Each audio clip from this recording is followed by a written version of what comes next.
Hello and welcome back to my channel. If you are new here, welcome. So I get this question every now and then, and it is, what inspired you towards the vintage lifestyle? I'm just gonna do my makeup and we're gonna have a little chat about it. First thing is that I had a lot of vintage inspired things growing up. I mean, not just like material things, but like I was kind of surrounded by it. I mean by that is that I had a lot of influences. So when I was at my mom's house on Sundays, because sometimes my mom did work weekends, I spent it at my grandma's house and she listened to like the old country station. I would hear a lot of like Dolly Parton and Johnny Cash and like the Grand Ole Opry kind of things.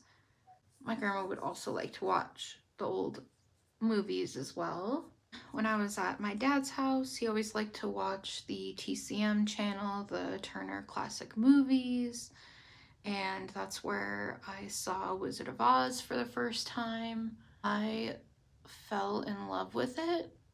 I think it was just because like it was a fantasy and the change from black and white to color. I also thought the songs were really catchy, so I've always been into musicals. So that's where I saw a lot of the old movies. At first was on that channel. And sometimes my dad even listened to like old music in the car, like whenever we would go out. He does have a 1969 Sunbeam that he restored, and so he's always been into classic cars as well. And he took me to a car show once. I just thought it was so cool to see like older cars that everyone has put together again and refurbished. Then I went to a lot of garage sales, estate sales with my grandma on my dad's side, and so I got to see a lot of the old kind of stuff. I just fell in love with it immediately. Like I just thought it was so different than what I had seen before, and I think just because it was different, I think I gravitated towards that. I've always gravitated towards things that are, I don't know, out of the ordinary. Also, we had this diner in town that my mom and my grandma and I would go to all the time. It was called Happy Diner. Instead of ordering off like a regular menu and like a server, you know, coming to take your order, they would have like these dial phones at your table that you would turn the little dial and then it would dial the kitchen, and then you would tell them what you want from there. I absolutely loved that. I thought that was just so unique and different, and I never done anything like that before. It was like 50s themed. Of course, it was like a 50s themed diner, and that's kind of where like my love of diners come from. We have one here. It's called Gunther Tootie's, and I absolutely love it. We go there all the time. So of course, growing up, I saw a lot of pictures of Marilyn Monroe mostly. I just thought she was so gorgeous, so classy, and I'm just kind of drawn to that classy, sexy style. Of course, I had inspiration from her as well. I mostly just saw pictures. I never really watched any of her movies at that time, like when I was younger. I didn't start watching her movies probably until 2015, when I really started getting into the scene. In high school, I was kind of drawn to the Victorian era. I have a style evolution video. It's kind of old now. It's from years ago that I made, so I can put that down in the description, and then also in the eye if you want to go check that out. Around the same time, I really liked the 20s as well, so the 1920s, and I remember that I got a flapper costume. That was kind of my introduction then into other eras. We also read Great Gatsby, We also read Great Gatsby in my English class. I really liked that book as well. I actually still have it. I also like different eras as well. So the 40s I like too, and then the 60s. Those are kind of like my main that I gravitate towards is the 20s, 40s, 50s, and 60s, but mostly 50s. Another thing is that both my aunts, actually, on my mom's side and my dad's side, they collected stuff. My aunt on my mom's side, she collected a lot of Elvis stuff. And then my aunt on my dad's side really likes like the Coca-Cola things. I guess it kind of runs in the family in that aspect too. So I guess what inspires me the most about that era is just it was so simple, I guess. I mean, I choose my words carefully here. Things weren't so complicated like they are now. Obviously, you know, there was bad stuff happening. I am aware of that. And of course, I'm very fortunate to be living in modern times where we have more racial acceptance and women can vote. As I always say, vintage style, not vintage values. The aspect of course, they didn't have the technology like we do now. I think sometimes technology complicates things. An example of the whole AI thing happening, everyone is just kind of getting a little concerned. Like, of course, they did have some technological stuff that was coming around the TV. First of all, that was a huge breakthrough. Also, like wash machines and vacuums and, you know, just all the household appliances were starting to make a big boom. So, along those lines, is that I really like history in general. I guess I like world history more. My dad watches the History Channel a lot, so I got to see a lot of different things from there as well. And it was just like so much more romantic back then. Everyday life, of course, you know, they had bad stuff. They had domestic abuse and misogyny and all of that, but just like the courting aspect is so much more different now from back then. Like, you just don't hop on Tinder and, you know, swipe. No, you actually like took your guy or girl, whoever, out on a date and actually talked to each other. Like, you actually got to know them without it being like a one night stand or without them being on their phone the whole time. I think there is like a romance piece to it that I really enjoy. I like the thought of going out to the diner on a Friday night and sharing a milkshake and then going to the drive-in or going dancing. There's just something so appealing about it to me. It makes you feel, I guess, more important, not just an afterthought that I feel like nowadays kind of happens. People just tend to replace you. Like, now I feel that everybody just thinks everyone else is just replaceable. Like, oh, well, you know, I can get another girl or I can get another guy. Like, they don't take it seriously. Everything now with dating, I'm so glad that I'm not dating anymore, by the way, because it sounds terrible. It's just like, or they want to eat their cake and they have it too, you know? Like, they always have some side piece and like, it's not genuine. Like, I don't feel like anything now is really that genuine. So back then, I feel that it was taken much more seriously, like dating and falling in love and that whole thing was taken a lot more seriously. Whereas now it's just kind of a big joke.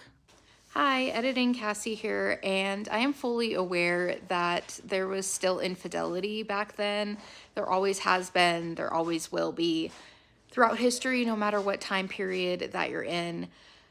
I'm just saying that it was either kept secret back then or it was less prominent. And nowadays it's more prominent and it's more common and less taboo to cheat on your partner.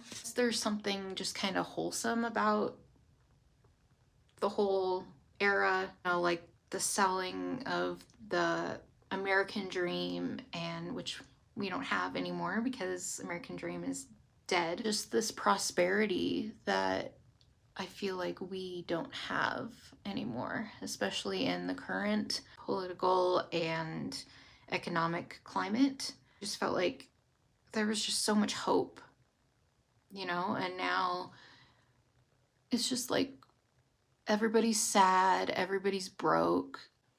We can't afford houses, we can't go on vacations or anything like that. So I just kind of feel like it's almost an escape away from modern life, away from all the complications and all the stress. I think that's pretty much why I like to do it. I think also is like nowadays, just the fashion. I don't really like anything that's in fashion, like hardly. Since the rise of like the Kardashians and stuff, I don't find it appealing. I don't find like the beige, boring Skims lifestyle appealing. I like excitement. I like loud, dramatic, maximalist, if you will. I've always been that way. I've always been really eccentric to other people, and I just decided to embrace it and not give a fuck whatever other people think. So in like the early 2000s, I know like there was kind of like a boom of like 50s nostalgia culture. So I saw Katy Perry doing it, or when I saw Dita Von Teese too, when I got introduced to her. Kat Von D was big around then too, and she kind of had some of those elements. I was just like, I want to know about this. I want to know, like, what is this? This explains exactly what I'm looking for, exactly like how I feel, like how do I get into this? And then I went off to college and just kind of forgot about it for a while, and then I came back home to my hometown. And then it was around 2014 is when I moved here to Colorado, when I first started really getting into it. I started looking into reproduction brands. I started experimenting with my hair, trying to get better at makeup. I'm still not that great at hair. I'm really good at makeup, but I'm still not that great at hair.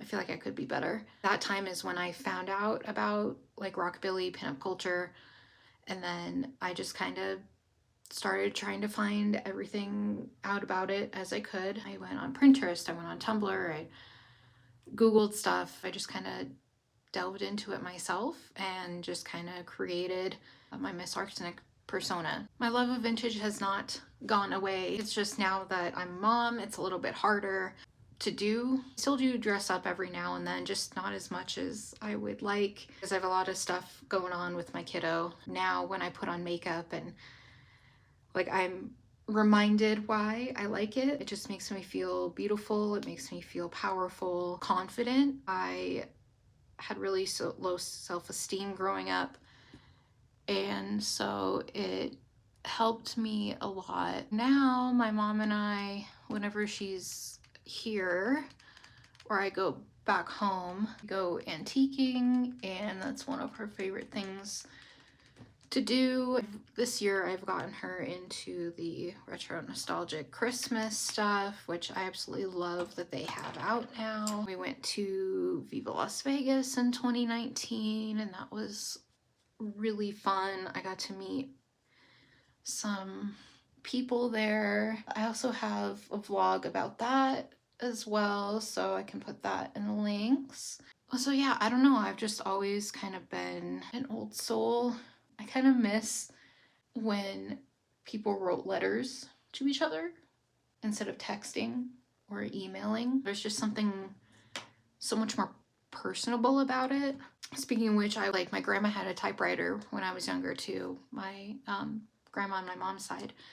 So I would practice on there too, and I think that's kind of where my typing comes from. Like, I'm a really fast typer, so I don't know, I think that helped a little bit. Unfortunately, my mom doesn't have it anymore, but I will eventually get to own one. For me, I think there's different sides of me. Like, yes, vintage and pinup is like my main, but I feel like that everybody has different sides to them, and I don't think you should limit that just to one thing. Of course, I have my mostly everyday now.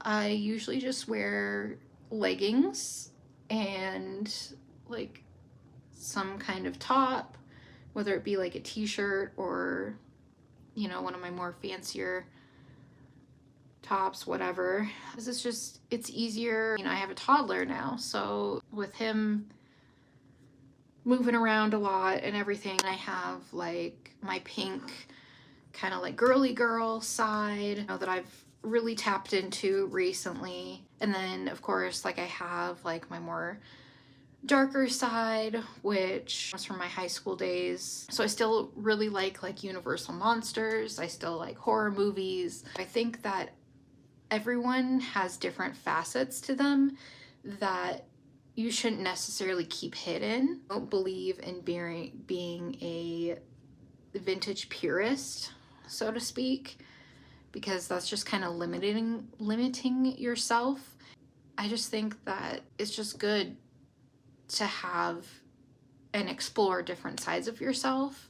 I think on that note too, like I listen to all types of music. I don't just limit myself to one genre. I just don't think that you should limit yourself on music either, because there's so much to discover. You may not know that you like until you try it.